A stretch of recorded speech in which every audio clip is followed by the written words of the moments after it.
Yan ang boss ko. Kagabi pa siya ng madaling araw. Kagabi ng madaling araw, umabot siya ng 85. Ang tibok ng puso niya. So, ginawa ng paraan ng nurse. Ayan, nilagyan siya ng ganyan, ng malaking oxygen. Yung yung parang may plastic. So, umabot naman siya ng 90 plus.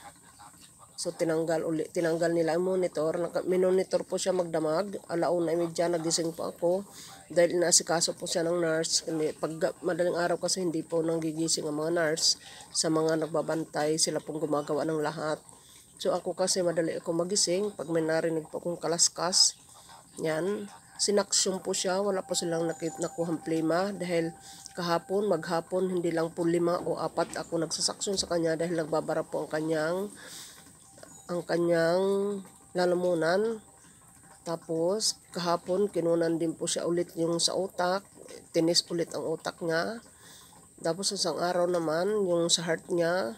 So ako po kasi hindi po ako nagtatanong kung anong mga finding sa mga test sa kanila, dahil kahit naman po magtanong ako, hindi po ako makaintindi talaga.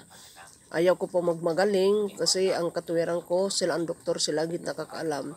Pero ano ko naman po, ginagawa po ng mga doktor ang lahat-lahat na kanilang abot na makakaya.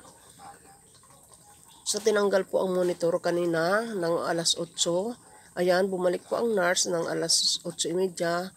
Tiningnan siya po ulit. Nag-75 na lang po ang kanyang pulso. Yan, tinitingnan po ang kanyang mga mata. Ayun, lagi lang po siya nakaganyan. Pinalakasan na po rin nila ang oxygen. Itinodo ulit. Tinodo po ulit ang oxygen niya. So yan, kinurot po siya, ang kamay, ang paa, kinurot po niya, hindi po nagre-respond.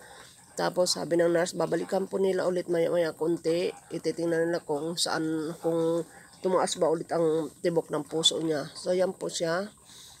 Hindi na po siya nagre-reply. Pag tinatawag ko po siya, hindi po siya nag-ano rin. Kasi hindi ko rin po alam ang asawa ko kung nakakarinig o ano. Basta wala po siyang response sa akin. So tatawagin ko po. Hindi po siya nagre-respond.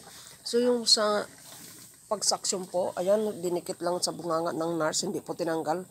Para may buka po ang bunganga niya. Para makadagdag po siya paglanghap ng hangin sa oxygen. Ayan. Bebe,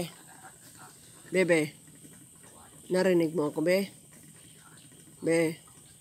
Kagabi, nag-85 siya.